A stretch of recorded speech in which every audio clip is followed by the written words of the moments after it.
Good morning, Little Masters, and welcome back to today's Tolkien Times. I'm the Man of the West, also from the Prancing Pony podcast.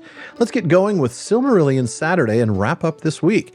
Now, these Saturdays are our chance to revisit the history and legends of the Elder Days, whether from the Silmarillion, Unfinished Tales, or more. And today, we continue the Akallabeth in the Silmarillion, where Ar-Pharazôn gets played and doesn't even know it. The mightiest and proudest was Ar-Pharazôn the Golden of all those that had wielded the scepter of the Sea Kings since the foundation of Númenor, and 24 kings and queens had ruled the Númenorians before, and slept now in their deep tombs under the Mount of Men-el-Tarma, lying upon beds of gold. And sitting upon his carven throne in the city of Ar-Menelaus, in the glory of his power, he brooded darkly, thinking of war. For he had learned in Middle-earth of the strength of the realm of Sauron and of his hatred of Westernesse. And now there came to him the masters of ships and captains returning out of the east, and they reported that Sauron was putting forth his might, since Ar-Pharazôn had gone back from Middle-earth, and he was pressing down upon the cities by the coasts, and he had taken now the title of King of Men, and declared his purpose to drive the Númenorians into the sea, and destroy even Númenor, if that might be. Great was the anger of Ar-Pharazôn at these tidings, and as he pondered long in secret, his heart was filled with the desire of power unbounded and the sole dominion of his will. And he determined, without counsel of the Valar, or the aid of any wisdom but his own, that the title of King of Men he would himself claim, and would compel Sauron to become his vassal and his servant. For in his pride he deemed that no king should ever arise so mighty as to vie with the heir of Eärendil. Therefore he began in that time to smithy great hoard of weapons, and many ships of war he built, and stored them with his arms, and when all was made ready, he himself set sail with his host into the east. And men saw his sails coming up out of the sunset, dyed as with scarlet, and gleaming with red and gold, and fear fell upon the dwellers by the coasts, and they fled far away.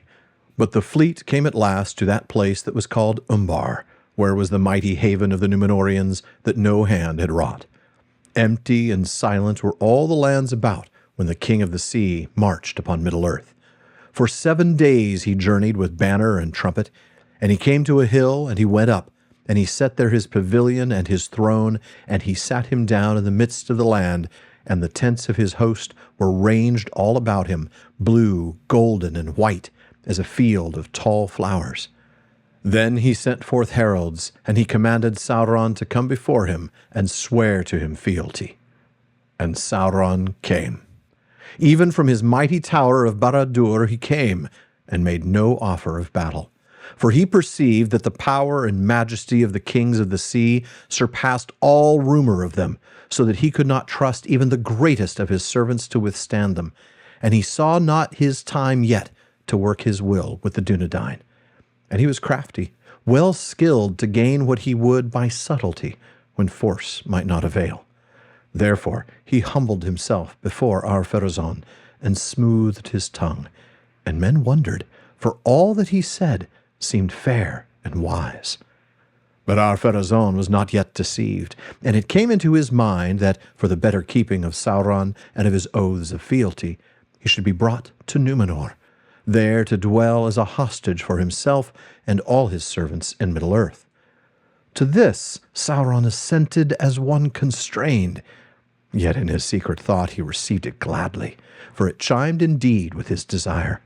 And Sauron passed over the sea and looked upon the land of Númenor, and on the city of Ar-Menelaus in the days of its glory, and he was astounded. But his heart within was filled the more with envy and hate. Yet such was the cunning of his mind and mouth, and the strength of his hidden will, that ere 3 years had passed, he had become closest to the secret counsels of the king. For flattery, sweet as honey, was ever on his tongue, and knowledge he had of many things, yet unrevealed to men. And seeing the favor that he had of their lord, all the counselors began to fawn upon him, save one alone, Amandil, lord of Andúnië. Then, slowly, a change came over the land, and the hearts of the elf friends were sorely troubled, and many fell away out of fear. And although those that remained still called themselves the faithful, their enemies named them rebels. For now, having the ears of men, Sauron with many arguments gainsaid all that the Valar had taught. And he bade men think that in the world, in the east, and even in the west, there lay yet many seas and many lands for their winning, wherein was wealth uncounted. And still, if they should at the last come to the end of those lands and seas, beyond all lay the ancient darkness. And out of it the world was made, for darkness alone is worshipful, and the Lord thereof may yet make other worlds to be gifts to those that serve him, so that the increase of their power shall find no end.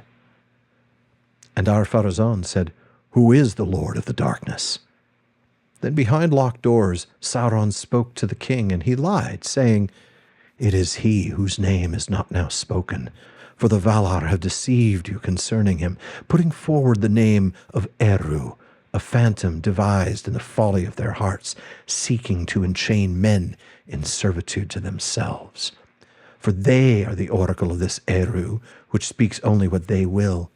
But he that is their master shall yet prevail, and he will deliver you from this phantom, and his name is Melkor, Lord of all, giver of freedom, and he shall make you stronger than they. Then Ar-Pharazôn the king turned back to the worship of the dark, and of Melkor, the Lord thereof, at first in secret, but ere long openly, and in the face of his people, and they, for the most part, followed him. Ar-Pharazôn, proof that might does not make right. He was certainly the mightiest of the rulers of Númenor in its long history of more than 3,200 years by this point. Stop and think about that. A kingdom that has ruled with the same line for more than 3 millennia. Now, before we move on, though, I really want to point out a line that we read here about Ar-Pharazôn. Sitting there on the throne, he brooded darkly. Now, there are only a few other instances of characters in the Silmarillion who are described as brooding or having brooded, and we should look at them. After Melkor fled Arda, thanks to Tulkas the Strong, we read that Melkor brooded in the outer darkness. Later, when the Valar asked Feanor to consider releasing the light from the Silmarils in order to save the mortally wounded trees, we read that Feanor brooded in the dark. And later, in Of the Rings of Power in the Third Age, we read that after Sauron made the ruling ring in Mordor, there now he brooded in the dark. So, Melkor, Sauron, and Feanor are the company that Ar-Pharazôn is keeping. Mighty? Sure. Good company to keep? Not so much. His brooding leads him to the conclusion that he has to defeat Sauron. He cannot abide that somebody has any power at all other than himself, right? What was that quote? His heart was filled with the desire of power unbounded and the sole dominion of his will. So he sails east to Middle-earth, and Sauron knows. He himself may not be outmatched, but he cannot trust his forces to stand up against the military might of Númenor. So he surrenders and is happy to be taken prisoner to Númenor, where he begins to work his will on the mighty Ar-Pharazôn. Now, in letter 211, Tolkien writes that Sauron's personal surrender, and he puts air quotes around that, was voluntary and cunning. He got free transport to Númenor. He naturally had the One Ring, and so very soon dominated the minds and wills of most of the Númenorians. So even though the text of the story here doesn't mention the One Ring, he is absolutely in possession of it here.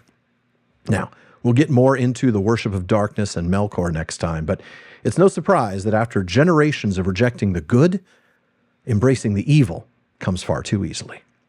For now, though, folks, that does it for this week's Silmarillion Saturday. Thank you for joining me, but please come back next week as Isildur saves the day and Nimloth. Please visit patreon.com/TolkienTimes to learn how you can get an ad-free feed, bonus episodes, and be a part of my content council to help decide what I'll talk about next series. And please, if you're watching this on YouTube, like and subscribe. Follow or subscribe in your podcast apps, and follow @TolkienTimes on social media. And finally, as Faramir says, go with the goodwill of all good men.